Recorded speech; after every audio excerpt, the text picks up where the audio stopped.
And in June 1 is Defense Day, that is Saturday. So Please subscribe. basically, Thanks.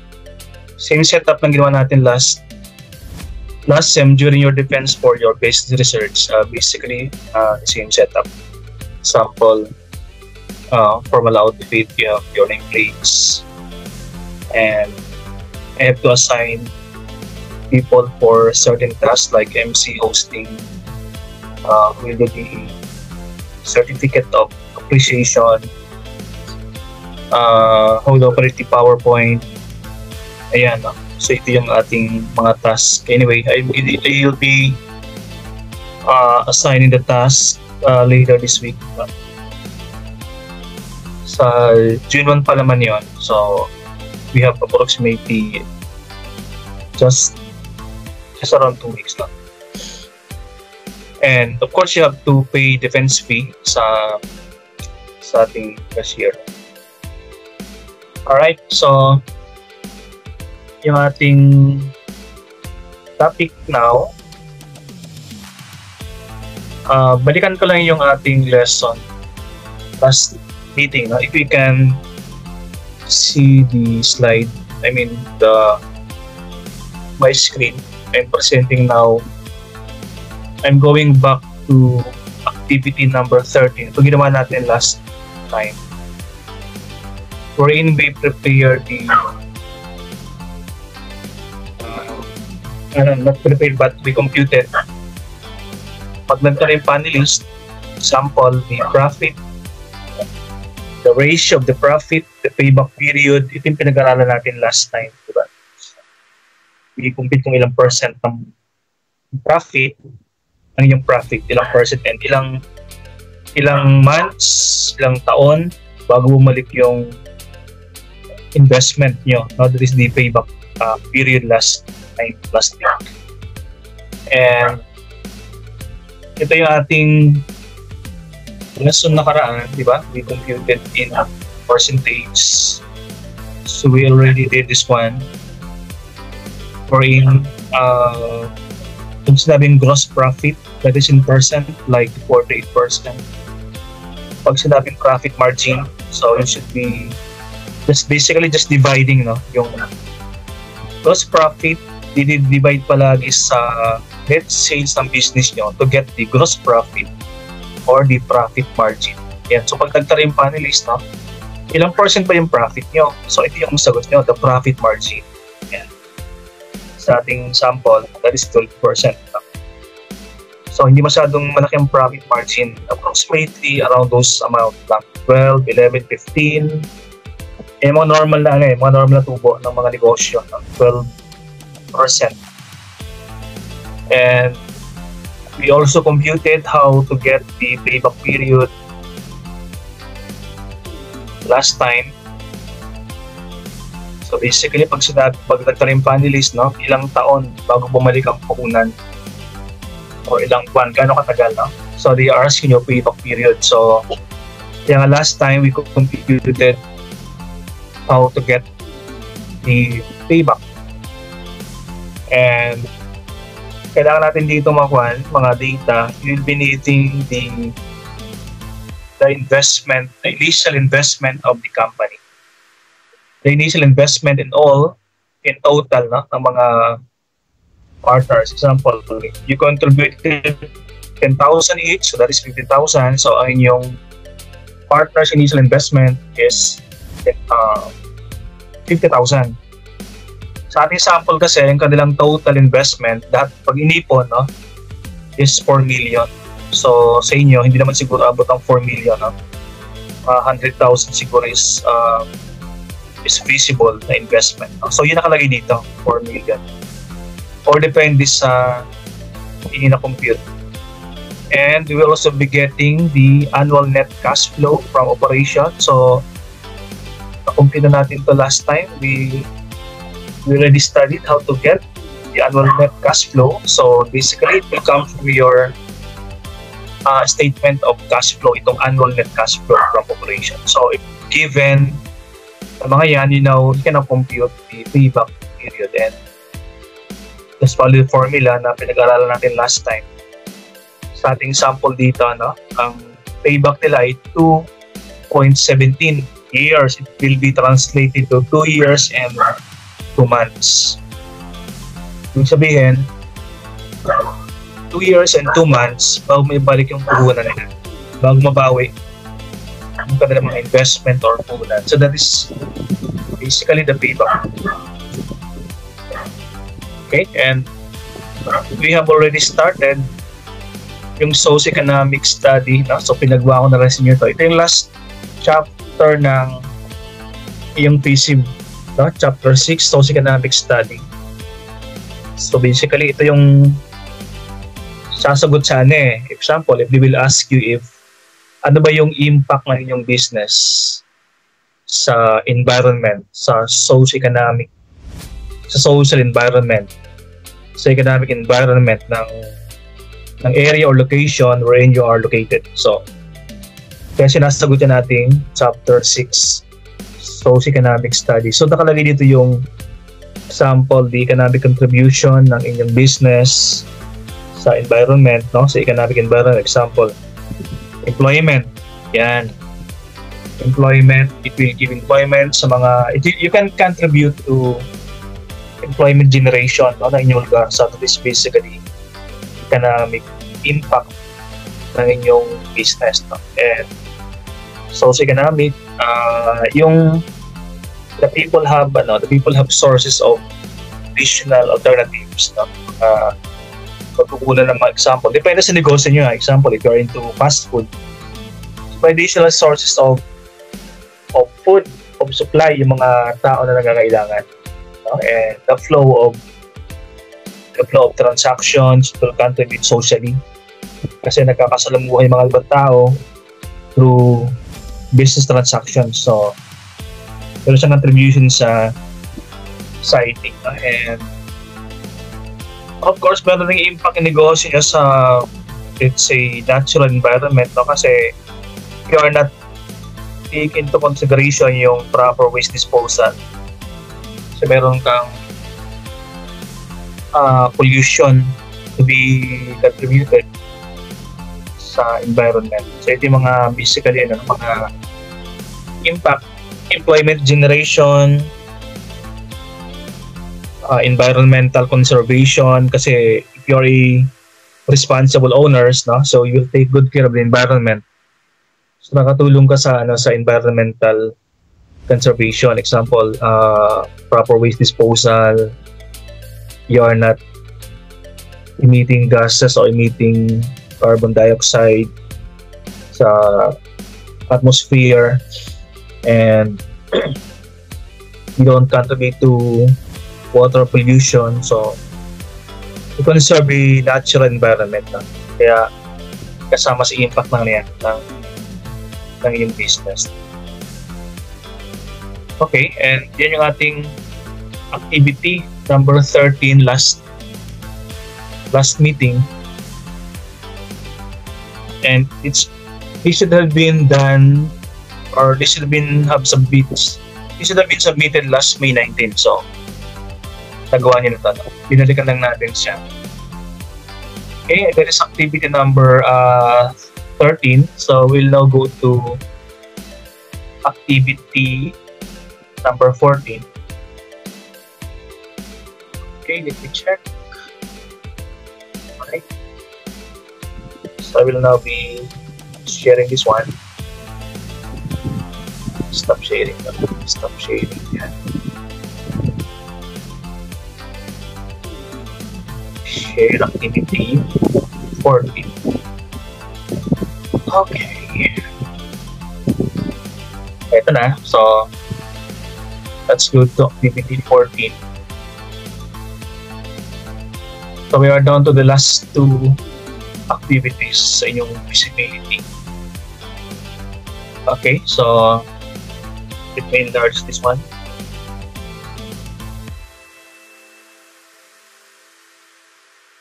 Oh.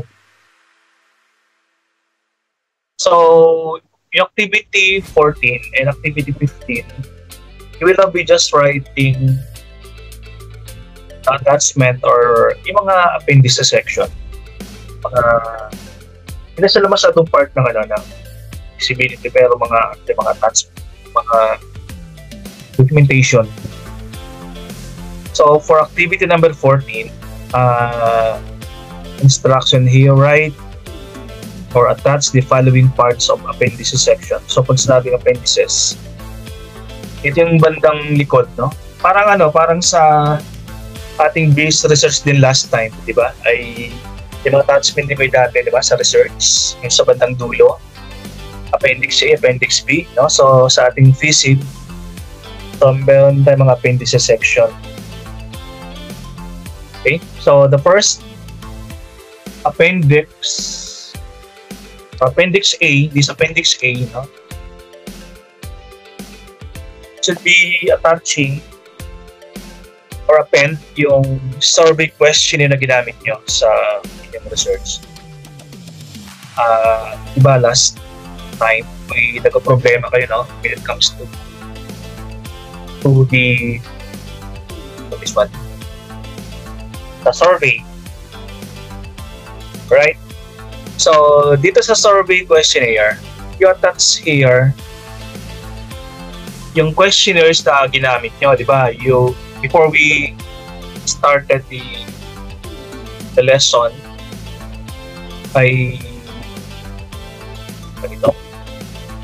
or before going the survey, no, I ask you to write questionnaires, no, para sa mga market nyo, ang mga tao sa palibot ng inyong business, no, as part of the documentation natin. So right here, ito basic, ito example lang, but you should be kung ano yung mga questionnaire na ginamit nyo, those are the ones that should be attached sa appendix section na to. So mayroon na kayong letter, di ba? Letter to the respondents, ayan. So you should be writing here, no? Pwede siyang no? Para maganda yung presentation. Naka-border. Ito na to screenshot na lang to ng questionnaire. Kaya naka-border siya. Ayan, no? Basically lahat ng part ng questions nyo, lahat ng ginamit ng questions, if you have 20 questions, ilagay nyo dito. Okay, direction, yan. For example, this one has 20 sections, so ilagay dyan yung 20, not section, but if you have 20 questions, so you attach here the 20 questions. So hindi ko na sinama dito lahat, no? Sample dito, yung 1 and 2 lang sinama ko, pero sa inyo, lahat ng questions, isama nyo sa inyong appendices section. You have 20, so right here, yung 20. Ito lang sinama dito para, pag sinama ko sa lahat sa sample dito, yung lahat, no, ay mahaba-haba to, kaya nga, yung dalawa lang ang pinili ko, 1 and 2, no? Pero sa inyo, lahat ay ilagay nyo sa inyo appendices section. Okay. The next one, the tabulation. I mean, the tally, di ba nagtali-tali kayo, di ba? Kung ilan yung mga sumagot. Sample. So lahat ng lahat ng tabulation ilalagay nyo dito. Yung resultants, di ba may question ko sa letter A. Then sa letter B, di ba tinali nyo sila, di ba? Using Excel. Di ba nagtali-tali kayo? Using Excel, no? Kung ilan yung mga sumagot. Yan ang tabulation. Sample ko dito, hindi ko sinama lahat. I only included here the demographic profile or customer's profile. Para may lang siya. Pero sa inyo, lahat ng result ng tabulation, lahat ng tinali nyo, ilagay nyo dito. Okay, i-snapshot nyo, then i-attach here yung screenshot para naka-border siya ng ganito. Ayan. Okay, so lahat ng result ng tabulation ilagay dito sa appendix letter B. Ibig sabihin dito, this one is appendix A, diba? And this one is appendix B. Yung title, tabulations, no? Tabulations of result. Yan. So, Appendix B is tabulations of result. Tinali nyo, no? Okay, then sa letter C, yung recommendation. So, ang title ng Appendix C is recommendation. Recommendation ng ano to recommendation to ng mga panelista. Kasi, diba, later on, meron silang sa susulatan. Meron sila susulatan no? So, ibig sabihin itong letter C, hindi nyo pa ito gagawin. Kasi ito gagawin nyo pagkatapos ng final defense natin ng June 1. Kasi ang letter C, recommendations of the panelist ang title na ito. Recommendations of the panelist. Ibig sabihin, yung mga comments sa mga panel. Sample ha. Sample dito, merong 3 panelist. Si Ahmed, si Marquez, tapos si Antivola. Yan. Yan ang column 1. In column 2, ilagay nyo yung comments nila. So, pag sa defense, guys, you're going to write down yung lahat ng comments ng mga panelists. So, pag di ba 5 kayo? Di mo ba? Tama, 5, no? Sa 5, maganda dito, no? Pag-print kayo ng 5 hard copy. Xerox lang. Photocopy. Photocopy, diba? Hindi naman require na colored Photocopy, no? Bigyan ng copy yung 3 panelist, tapos kayong 5 sa gitna kapag nagde-defend. Dapat meron kayong 2 hard copy. Pag nagsusulat ng mga comments ay 2. Yan. No? Yung 3 ay sumasagot, then basta merong 2 sa yung tagasulat ng comments ng mga panelists. Kaya meron kayong 2 hard copy na bit-bit while in front defending yung PCB nyo. Kasi you're going to write down yung lahat ng comments ng mga panelists. This column number 2. Yan, comments. No? Then sa column 3, ito yung actions taken. Yan. Okay? Siyempre, itong comments na sasagutin ito. Ang sagot, ito yung column number 3. So, pag mayroon silang 10 comments, so you have 10 actions as well. Okay? So, yan. Sabihin niya, no? Natin, ayan. So, may sample na ito hindi masyadong marami. No? Pero, sa inyo, I don't know, no? Depende sa panelist kung gaano karami comments nila. Basta, sulat, no? Okay, then that is Appendix C. Then Appendix D, the findings. Yan.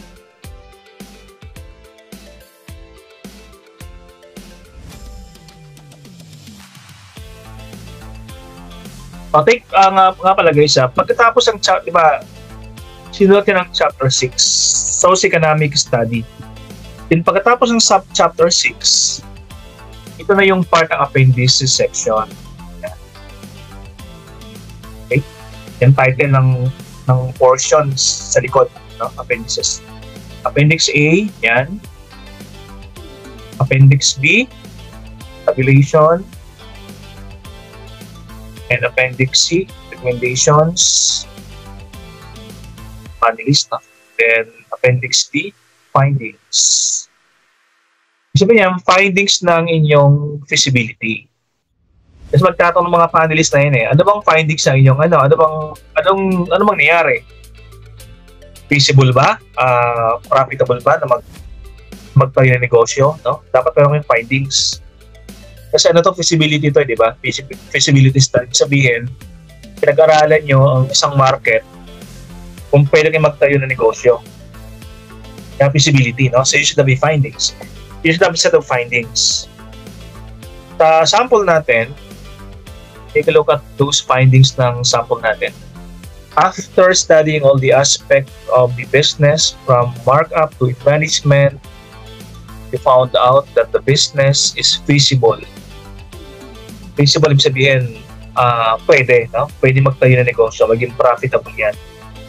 Or hindi ka malugi. That is feasible, no? Because of the following reasons, you should, why feasible? Tanong ng panelist, why feasible? Ano bang reasons? Bakit nasabi na feasible magtayo ng negosyo? Sa mga reasons. So based ito sa survey, diba sa unang-una, nag-survey ka tapos kinuha yung MA, MA's market acceptability. So palang malalaman mo kung maging successful diba? Diba ang ating MA is 84%, 85%. That is market acceptability. Right? So sa una, the business, so first reason bakit feasible ang negosyo. The business has great market acceptability. Sa sample natin, that is 83.16 of the total population are willing to eat and avail of the product. Lahat kayo guys, no? Ay meron kayong kinumpute na MA or market acceptability. Okay? Mga 80% pataas, okay yan. Sabihin, out of 100, 80 ang pwede ng magpapatronize ng inyong negosyo. So, that is feasible. Second reason, the location of the business is accessible enough to meet a wider range of possible customers. Yeah. Products being offered are known and loved by the youth, most, especially from ages 16 to 19 years old. Yeah. And the business will have competitive advantage in terms of the products being sold because of street foods are usually eaten. Yeah. Itong mga reasons, no? You think study naman to, you should know the reasons why. Kasi di ba nag-survey kayo, di ba? Saka you can picture out, kung feasible, malapit sa market, malapit sa mga schools. Yan. So, the price is competitive. So, lagi dito ang reasons, lahat ng reasons nyo, bakit feasible ang inyong business. Right? Ito pang isang reason nila, raw materials needed for food preparation can easily assured. So, madaling hanapin ang yung mga raw material kasi locally produced, example, locally produced siya. So, madali siyang mahanap. So, ang supply, malapit lang. Okay, so, depende, no? If you have many reasons, ilagay lahat ng reasons. You have 10 reasons why feasible. So, you write it here, mga reasons yan. Okay? So that is the end of your feasibility format. That is activity number 14. So, meron pa tayong last. Okay, so you should be doing this one not later than May 25. Ayan, May 25. Kasi ang defense is June 1. Kasi you are after May 25, you have one more week to polish yung inyong gawa. Example, grammar, format, paragraphing, Kasi kompleto naman ako ng di ba, ng format. Lahat ng sample binigay ko sa inyo, di ba? Just compare yung sample ko na uploaded sa yung ginawa. At least sa format pa lang, sa format na. Yung laman kasi, yung laman ng yung feasibility study. So kahit gaano kaganda yung ginawa natin, yung mga panelists meron pa rin silang corrections or comment. Okay, so I will let the panelists to check, to correct kung ano yung mga kanilang mga suggestions. Okay, that is the end of activity number 14. And all of this will be uploaded sa ating Google Meet. Okay. And I will now unshare this one. I will change this with activity number 15. The last activity.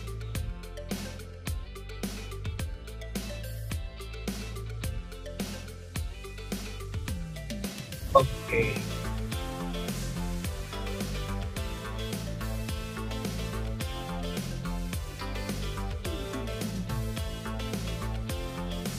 Okay, catch this one.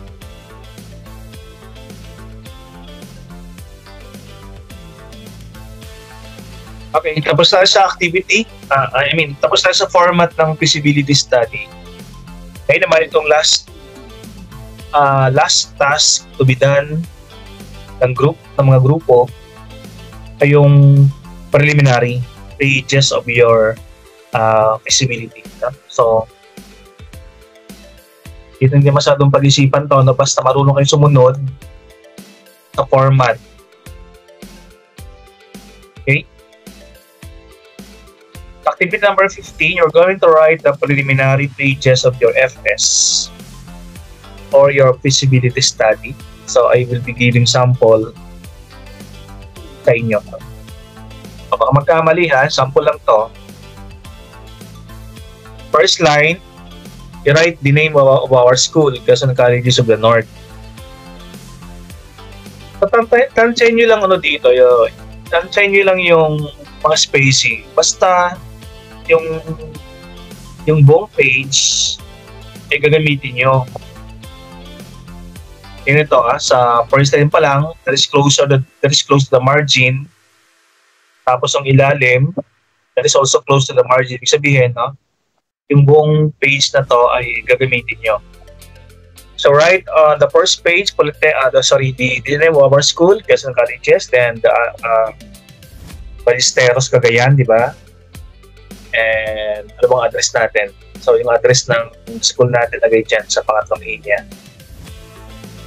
Okay, then siguro mga triple space, a feasibility study on ano ba yung pangalan ng inyong business. May pangalan siya, di ba? Example, Calle 8, no? Ang Calle 8, ilagay niyo dito, a feasibility study on street food. Ang Calle 8 kasi ay street food. So, ilagay niyo dito, example, ang pangalan na yung business ay Kathleen Eatery. Yan. A feasibility study on Kathleen Eatery. Ang nakalagay dito ay feasibility study on fast food. Yan, no?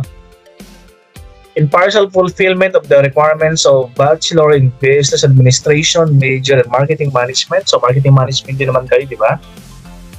Presented to the panelists of oral defense, submitted to Dr. Richard Cortez, submitted by, write the 5 names. Yan. So, 5 kayo, so you write nyo yung mga pangalan nyo. So, surname first. Yung surname na all caps. Yung first name ay hindi. Yung follow as is na, yung format. Pero siyempre, mga pangalan, magkaiba. Then, June 2024. June 2024, ang nakalagay dyan.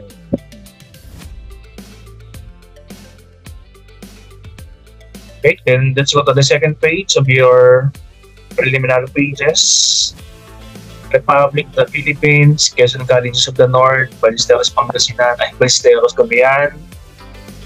Then the address. Meron ba tayong phone number sa school? So, write the phone number of the school. And then you have endorsement sheet. I will sign. approval sheet. Okay. So dito, ang panelist nyo, tatlo lang. Okay? Tatlo lang. So, tama tong line na yan. I don't know kung sinong panelist, no? If I can recall, yung panelist last SEM, Sir Mars ba yung una? Then si Ma'am Joanna. Yung pangatlo sa ilalim, sa gitna guys ito, tingnan to ang panelist yung tatlo. Sir Jess ang nasa ilalim dito. Sa gitna yung line kasi tatlo lang naman sila. Kasi dito apat sila, kaya yung line kabilaan. Pero pag tatlo lang, yung line para kay Sir Jess Tony ay nandito dito sa gitna. Ayun sa ilalim, sa gitna. Then approved and accepted in the partial fulfillment of the requirements for the degree of Bachelor in Business Administration, June 2010. June 2024. And Dr. Richard Cortez, College Dean. Ang nakalagay dyan. Okay. So basically, you should just copy ano nakalagay dito. In acknowledgement, so paalang sa acknowledgement dito, although I have samples here, sino gusto nyo i-acknowledge, no? Parents nyo, mga prof nyo, na nakatulong sa survey.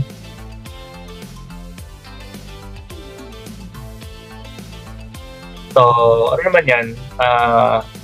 It's up to you how are you going to write your acknowledgement.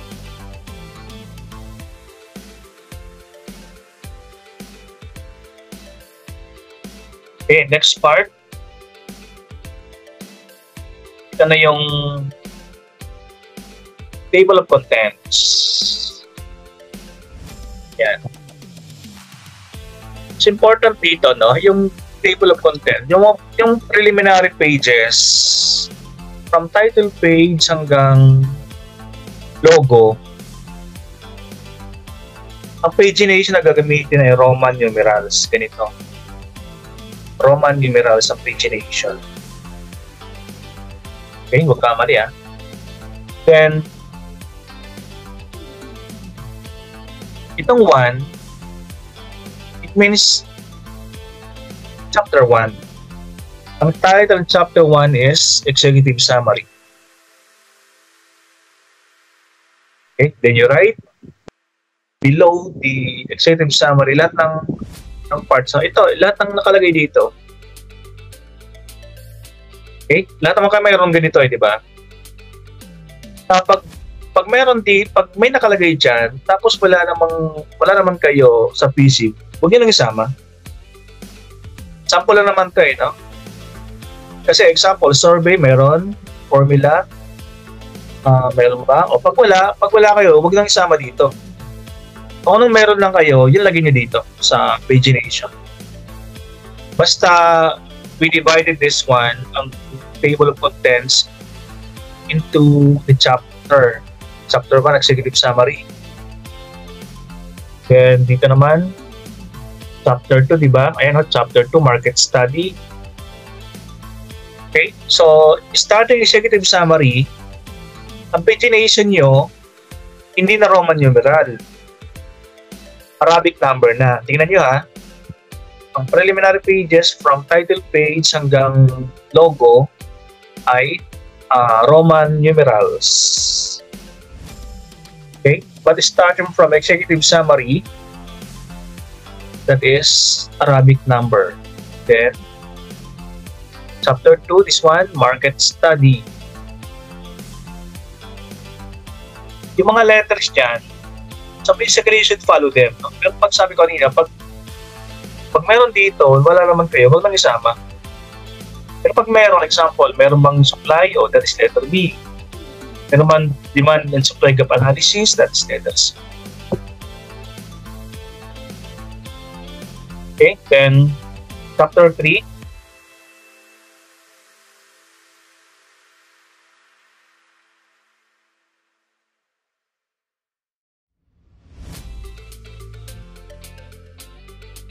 chapter 2, market study, then you complete, no? You complete the pagination hanggang chapter 6 na. Di ko na sinama dito kasi mahaba, no? So, kinat ko siya. Pero, kung anong market study, then kasunod, diba, meron kayong technical study, 3, then 4, management study, then 5, financial study, then 6, socio-economic study. So, lagay niya. Hindi ko lang sinama dito kasi mahaba. Kinat ko kasi ito eh. Then, next part, you should also be doing writing list of tables. Meron kang tables na mga ginawa. So, lagyan nyo dito. List of tables. Then, ilis na rin dito mga appendices na ginamit nyo, di ba? Appendix A, Appendix B, Appendix C. Then, also the figures. Kung mayroon kong ginamit na figures. Kung meron, di ba? Kasi mga drawing kayo ginawa, di ba? Yung mga drawing, example, logo, location, floor plan, yung area. So, basta lahat ng figure ilagay dito sa list of figures.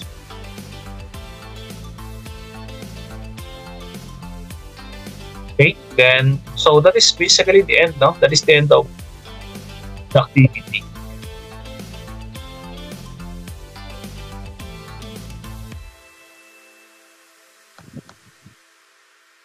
So this will be done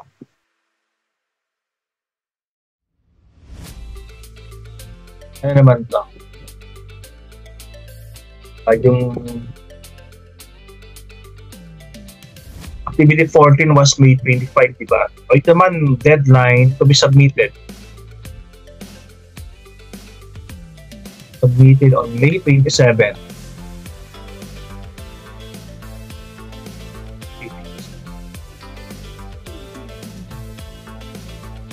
Okay. Just in time for the Defense Day.